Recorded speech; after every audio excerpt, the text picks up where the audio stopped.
तो यहाँ पर लेकर आ गए हैं आपके लिए बहुत ही इंपॉर्टेंट वीडियो और बहुत ही महत्वपूर्ण वीडियो। मेरे प्यारे बच्चों लोग, अगर आप चाहते हैं ना एग्जाम में अपना 5 नंबर पक्का करना, तो इस वीडियो के बाद आपका 5 नंबर पक्का हो जाएगा। और जिन बच्चों को ऐसा लगता है कि 5 नंबर बहुत ही कम होते हैं ना, वो बच्चे बिल्कुल वीडियो छोड़कर जा सकते हैं, क्योंकि आपके एग्जाम में ना 1 नंबर भी आपके लिए बहुत मायने रखता है। क्योंकि अगर आप टॉप कर रहे हैं तो आप 1 नंबर से भी पीछे रह सकते हैं। तो इसलिए मैं आपसे कह रहा हूं कि ऐसा मैं आज एक चीज बताने जा रहा हूं कि आपको यहां पर 5 नंबर तो फिक्स ही हो जाएगा, ठीक है ना। तो ध्यान दीजिएगा मेरे प्यारे बच्चा लोग, और सभी लोग यहाँ पर क्या है, कक्षा 10 की बात करेंगे और सबसे महत्वपूर्ण जीवन परिचय, सबसे इंपॉर्टेंट जीवन परिचय कौन से शख्स का है। और यहाँ पर ध्यान दीजिएगा सभी लोग, जीवन परिचय कैसे लिखना है ये भी मैं आपको बताऊंगा, और प्रारंभ कैसे करना है ये भी मैं आपको बताऊंगा, और टॉपर जो स्टूडेंट होते हैं हमारे ना, वो कैसे लिखते हैं वो भी मैं आज आपको यहाँ पर डिस्कस करने वाला हूँ। और पूरे नंबर कितने पेज लिखने पर मिलता है, मतलब कि अगर हम जीवन परिचय हमें पूछ लिया कि जीवन परिचय लिखिए, तो आप ये बताइए कि पूरा नंबर हमें कैसे मिलेगा, कि हम यहाँ पर पूरा नंबर हमें कैसे मिलेगा कि जीवन परिचय हम कैसे लिखें, ठीक। तो सबसे बड़ा सवाल यही आपके मन में रहता है कि सर मुझे ऐसा ट्रिक बता दीजिए कि जिससे मैं अपना जीवन परिचय अच्छी तरीके से लिख पाऊँ, क्योंकि यहाँ से आपको 5 नंबर पक्का करा के जाऊँगा। और 5 नंबर का आपका देखिए, जो पद्यांश होता है, पद के जो कवि होते हैं कवियों का पूछता है, और जो लेखक होते हैं लेखक का पूछता है। दोनों का सेम पैटर्न है, लेकिन मैं आपको बता दूं कि आपको कैसे लिखना है। टॉपर ऐसे लिखते हैं, आपको टॉपर जो होते हैं ना कैसे लिखते हैं, ध्यान दीजिएगा।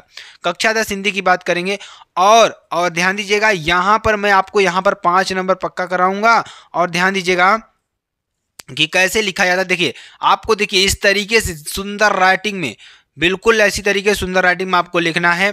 सबसे पहले यहाँ पे देखिए जीवन परिचय की बात करेंगे, ठीक है ना। जीवन परिचय की बात करेंगे तो आचार्य रामचंद्र शुक्ल जी का जीवन परिचय की बात करेंगे, और 5 नंबर आपको यहाँ से पक्का, क्योंकि ये इनका जो जीवन परिचय, आप विद्या उठाइए, कुछ भी उठाइए, किताब उठाइए, वहाँ पे आप देखेंगे कि इनका जीवन परिचय पूछा ही पूछा जाता है। ऐसा नहीं है कि इनका जीवन परिचय नहीं पूछा जाता है, ठीक है ना। तो चलिए ध्यान दीजिएगा, सबसे पहले आप क्या करिए, सबसे पहले आपको लिए की पॉइंट है, ये क्या है, की पॉइंट मैंने आपको दे दिया, ठीक। और ये आप वेरी इंपॉर्टेंट कैटेगरी में रखिएगा, ध्यान दीजिएगा। आप सबसे पहले आप क्या करिए, संक्षिप्त परिचय जो मैंने आपको यहाँ पर दे रखा है ना, उसको याद कर लीजिए, एकदम घोट के पी लीजिए। जैसे मैंने कहा कि आचार्य रामचंद्र, नाम क्या है इनका, आचार्य रामचंद्र शुक्ल, जन्म 1884 ईस्वी, जन्म स्थान बस्ती जिले के अगुना नामक ग्राम में हुआ, पिता का नाम चंद्रबली, रचनाएं चिंतामणि, सबसे इंपॉर्टेंट रचनाएं चिंतामणि, और इनकी मृत्यु 1941 ईस्वी में, ठीक। तो समझ में आ गया हो आपको कि आपको यहाँ पर पहला बात तो ये याद कर लेना है कि इनका नाम क्या था, आचार्य रामचंद्र शुक्ल। और इनके जन्म की बात करें, इनका जन्म 1884 ईस्वी में, जन्म स्थान बस्ती जिले में का अगुना नामक ग्राम में हुआ, पिता का नाम चंद्रबली शुक्ल था, क्या था, चंद्रबली शुक्ल था। और रचनाएं की बात करें चिंतामणि थी, और मृत्यु इनकी 1941 ईस्वी में हुई। तो सभी लोग क्या करेंगे मेरे प्यारे बच्चा लोग, इसको, इस ट्रिक को अच्छी तरीके से याद कर लीजिएगा।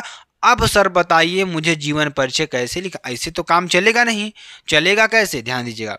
आप लिखिए हिंदी के प्रमुख साहित्यकार, ऐसे लिखिए अच्छी तरीके से, हिंदी के प्रमुख साहित्यकार आचार्य रामचंद्र शुक्ल का जन्म सन 1884 ईस्वी में बस्ती जिले, अब देखिए आप यहाँ पर लिखिएगा, बस्ती जिले के अगुना नामक ग्राम में हुआ था। इनके पिता का नाम, अब यहाँ पर लिखिए इनके पिता का नाम क्या था, चंद्रबली शुक्ल था, क्या था, चंद्रबली शुक्ल था।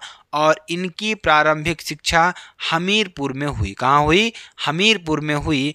1921 ईस्वी में मिर्ज़ापुर के मिशन स्कूल से हाई स्कूल की परीक्षा उत्तीर्ण की। गणित में कमज़ोर होने के कारण इंटर की परीक्षा नहीं दे सके, गणित में कमज़ोर थे इसलिए इंटर की परीक्षा नहीं दे सके। और कुछ दिनों तक नागरी प्रचारी सफा पत्रिका का संपादन किया। और ध्यान दीजिएगा कुछ दिनों तक क्या किया इन्होंने, कुछ एक्स्ट्रा चीज़ें आपको इसमें ऐड कर देनी है। जैसे कुछ दिनों तक इन्होंने क्या किया, नागरी प्रचारी सभा की क्या की संपादन किया। उसके बाद श्वास का दौरा, इनको किसका दौरा पड़ा? श्वास का दौरा पड़ने के कारण 1941 ईस्वी में इनका निधन हो गया। तो सिंपल है, आपको ये की पॉइंट हमने बताया, पहले की पॉइंट याद कर लीजिए, उसी से आपका यहाँ तक पूरा बन जाएगा। उसका कुछ एक्स्ट्रा चीज़ें, इनकी हाई स्कूल कहाँ से हुई? मिर्ज़ापुर से हुई, मिशन स्कूल से हुई, याद कर लेना है। उसके बाद आपको क्या याद करना, कुछ दिनों तक ये नागरिक परिषद सभा के संपादक भी किया। उसके बाद इनका श्वास का दौरा पड़ने के कारण इनकी मृत्यु हो गई। तो इनकी रचनाओं की बात करें, रचनाएं इनकी कौन कौन सी हैं? चिंतामणि सबसे महत्वपूर्ण रचना है, त्रिवेणी, रस मीमांसा आदि इनकी जो प्रमुख रचनाएं हैं, ये सारी रचनाएं हैं। तो मेरे प्यारे बच्चा लोग, अगर आपको ये वीडियो अच्छी लगती है ना, प्लीज़ रिक्वेस्ट है कि आप इसको ज़रूर शेयर करिएगा। फिर मिलते हैं नेक्स्ट वीडियो में नए टॉपिक के साथ, तब तक के लिए जय हिंद।